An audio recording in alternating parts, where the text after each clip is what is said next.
یہ تو اقبال نے بات کی ہے۔ اس پورے پیریڈ میں 75-76 سالہ اور اقبال کے ظاہری دنیا سے جانے کے بعد اس دن سے لے کے آج تک اقبال جتنا پڑھا لکھا کوئی نہیں آیا۔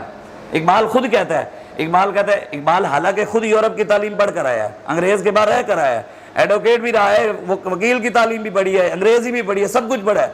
لیکن جب اقبال یورپ سے واپس آیا تو کسی نے پوچھا علامہ اقبال آپ ان سے متاثر نہیں ہوئے؟ لوگ تو ان کی ترقیاں دیکھ کر، ان کا پیسہ دیکھ کر، ڈالر دیکھ کر، ان کی بلڈنگیں دیکھ کر، ان کی گاڑیاں دیکھ کر بڑے متاثر ہو جاتے ہیں مسلمان، آپ نہیں ہوئے؟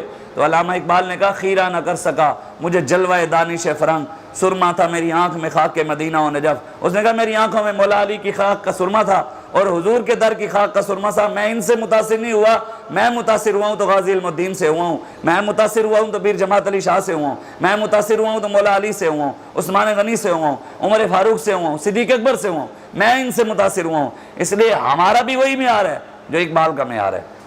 ہمارا اقبال کہتا ہے آب ہیواں از دم خنجر طلب، از دہانے از دہاب کو سر طلب، سنگ اسود از در بت خانہ خواہ، ناف مشک از سگ دیوانہ خواہ۔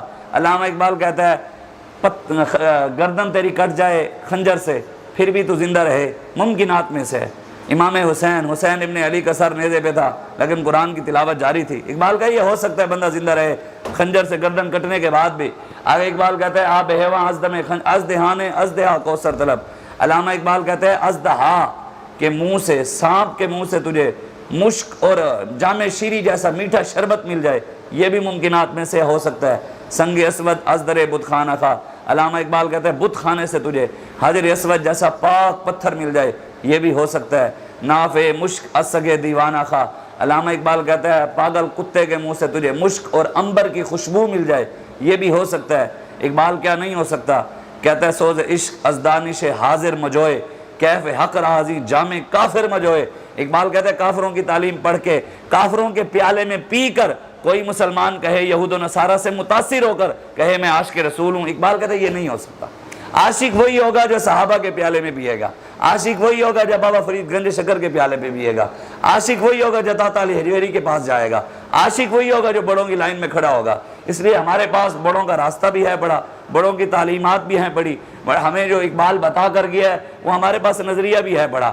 اقبال نے انقلاب کا طریقہ ایک ہی بتایا، وہ ہے رسول اللہ کا دین۔ اقبال کہتا ہے لوح بھی توں قلم بھی توں تیرا وجود الکتاب، گنبد آبگین رنگ تیرے محیط میں حباب، عالم آب و خاک میں تیرے ظہور سے فروغ، ذرہ ریک کو دیا تو نے طلوع آفتاب۔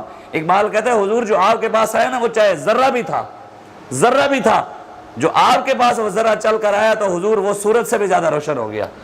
اقبال کہتا ہے سب کچھ رسول اللہ کی وجہ سے، یہ کائنات دل زیش کے ہو تمانا میر چھواد۔ اقبال کہتا ہے دل لگانا ہے تو وہ حضور سے ہی لگانا ہے، اس کے علاوہ دل، اقبال خود بھی کہتا ہے نا، اقبال کہتا ہے ساری زندگی میں پڑھتا رہا پڑھ لیے ہیں میں نے علوم شرق و غرب، کہتا ہے میں نے علم بھی پڑھ لیے ہیں، مشرق کے بھی علم سارے پڑھ لیے ہیں، مغرب کی پڑھ لیے ہیں، کہتا ہے میری کسی نے سیدھا ہی نہیں کیا، سیدھا کسی نے کیا تو وہ حضور کی محبت نے کیا ہے۔ وہ کیسے کیا ہے؟ اقبال کہتا ہے میں عقل کا غلام نہیں رہا، عقل است غلام من، عقل است غلام، میں نے عقل کی غلامی نہیں کی، عقل کو اپنا غلام بنایا، اور عشق است امام من، میں نے عشق کو اپنا امام بنایا، تب جا کر میری لائن بھی سیدھی ہو گئی ہے۔